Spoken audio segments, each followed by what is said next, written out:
Hey guys, Mike here. In this video, I'll show you guys how to set up Outlaw Rogue in Shadowland Season 4. I'll tell you guys the best Legendary option, Covenant and Soulbind option, talents, and enchants and consumables. Before I get into anything, keep in mind that this setup is only optimal if you have 4 set, so try to get them before you try this out. Alright, let's look at Legendaries first. There are 2 Legendary options that synergize well with the set bonuses, and while both of them perform well, Blunderbuss performs a little better. And having bracers as part of available slot is huge, as Legendaries are the lowest item level slot in Season 4. So pair up Blunderbuss with Unity as your Legendary choices. As for Covenants and Soulbinds, I have simulated every possible Soulbinds with both Legendary options and all the possible conduits, and the result shows that Theotar Soulbind for Venthyr performed the best. As for conduits, there are only 4 viable options for Potency Conduit, and Count the Odds and Lashing Scars are 2 best conduits for Venthyr Outlaw Rogues.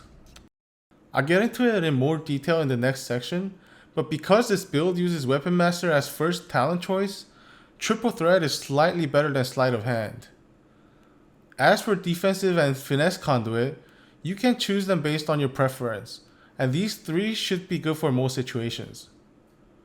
For Theotar Soulbind tree, all you have to make sure is to choose the route that lets you get triple potency conduit, and should look something like this.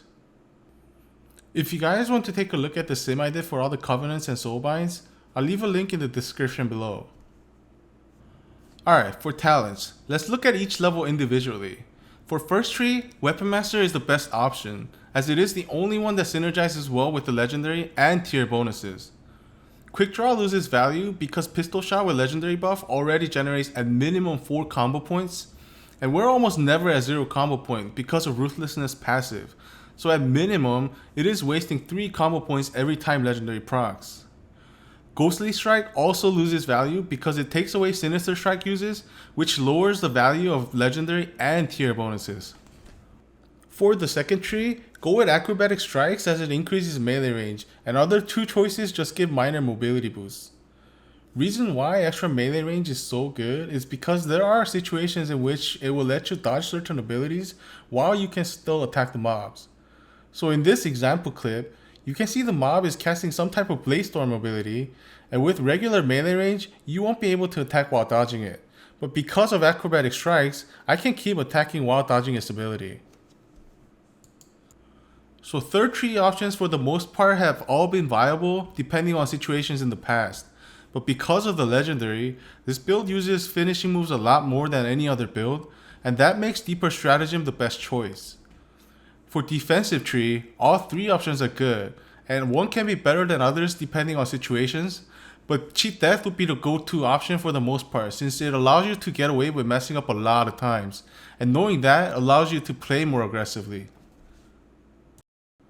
CC tree doesn't really add much value in terms of damage, but Prey on the Weak can be good on fights like Anduin as you might be assigned to stun a certain mob. For level 45 tree, the best option is Alacrity, as it is the only option that does not lose value. Loaded Dice is not the best because it's already possible to get double rolls, and not all double rolls are good either.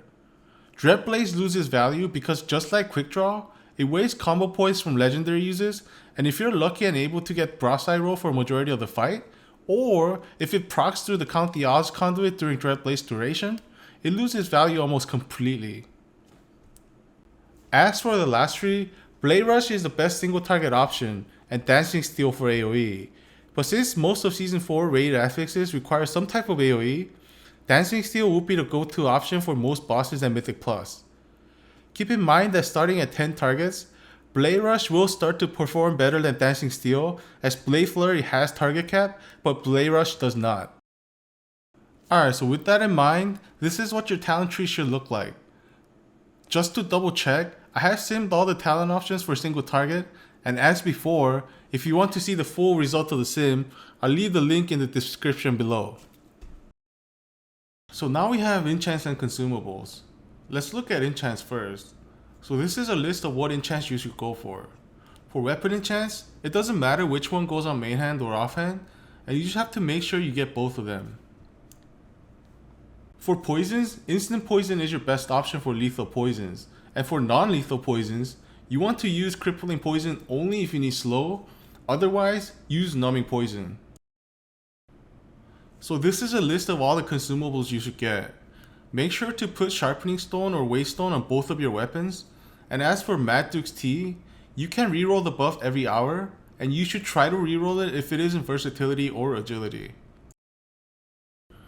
Hope this guide helped you guys set up your rogue better, and if you guys have any questions, let me know in the comments. Thank you guys for watching, and I'll see you guys next time.